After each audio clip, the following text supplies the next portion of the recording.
Waouh, waouh. Alors peut-être on est chez les fous. Hein. Peut-être il y a une carte de l'UFC 230 dont on n'est pas au courant. Peut-être qu'il y a des combats qui sont prévus mais dont on n'est pas au courant. Mais là, le Real Madrid est pire que dans une crise. Les gars, à votre avis, c'est qui la taupe au Real Madrid? C'est qui le traître? C'est qui la Pouki? C'est qui le mouchard?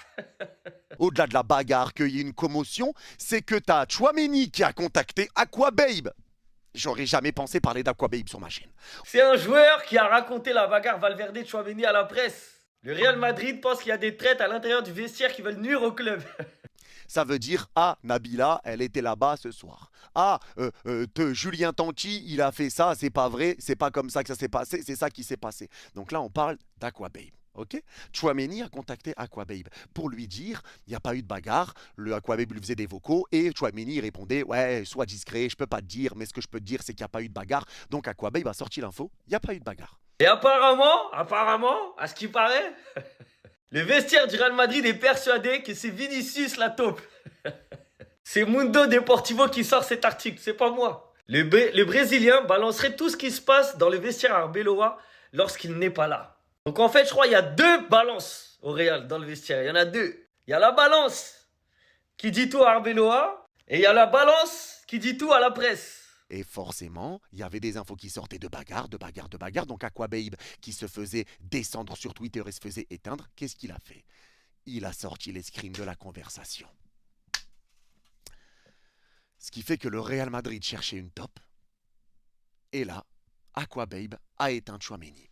Là, il a éteint la carrière de Chouameni avec le Real Madrid. Parce qu'on va pas se mentir, avec tout ce qui sort là ces derniers jours, il y a forcément un traître, il y a une taupe. Tous les 5 minutes, il y a une info. C'est pas normal, c'est pas normal. Donc c'est qu'il y a vraiment une taupe. Pour vous, c'est qui la taupe? Est-ce que c'est Vini? Est-ce que c'est Mbappé? Est-ce que c'est Bellingham? On sait pas en fait, on sait pas. Ce qu'Aquababe a fait, donner les infos, montrer les screens, c'est la preuve que Chouameni l'a contacté, que Chouameni en a parlé, mais ils veulent dédramatiser tout ça. Si on prend les 10 derniers jours là, mais il y a trop d'informations qui sont sorties du vestiaire du Real. Les embrouilles entre Bellingham et Mbappé, la bagarre Chouameni-Valverde, la bagarre Rudiger-Carreras, les joueurs qui s'endormaient pendant les séances vidéo de Xavi Alonso. C'est pas les seuls, regardez-moi ça. Mbappé et Vinicius se sont également confrontés après un duel. Ils n'en sont pas venus aux mains, mais il y a eu des cris. Non, le Real là, c'est la team Nasdaq. C'est n'importe quoi. Le Real Madrid, c'est devenu la team Nasdaq.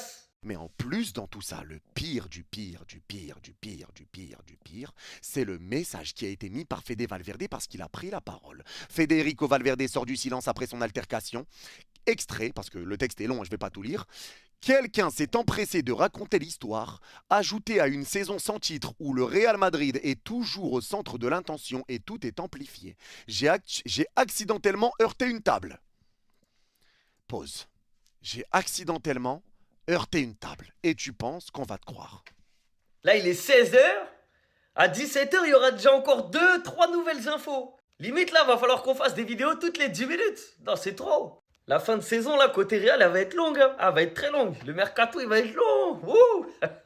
Quand tu vois tout ce qui est donné, on te dit qu'Arbeloa est resté les bras croisés devant la bagarre, que Mbappé n'était pas là, mais que tu vois Mbappé qui sort en étant mort de rire dans sa voiture en sortant de Valdebebas. On te dit que c'est la pire altercation qui s'est passée dans l'histoire du Real à Valdebebas.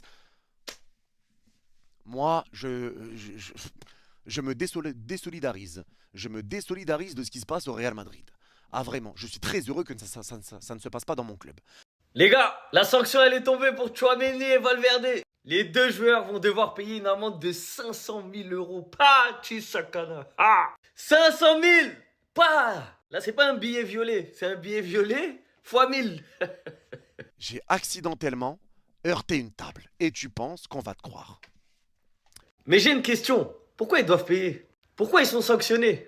J'ai heurté une table, ok d'accord. Ce qui m'a provoqué une petite coupure au front et a nécessité une visite de protocole à l'hôpital. À aucun moment mon coéquipier ne m'a frappé et moi non plus je ne l'ai pas fait. Mais si je comprends, même si je comprends qu'il soit plus facile pour certains de le croire que nous sommes battus ou que c'était intentionnel mais ce n'est pas ce qui s'est passé. Donc s'il a heurté une table, pourquoi Chouameni et Valverde prennent 500 000 euros d'amende? Faut m'expliquer.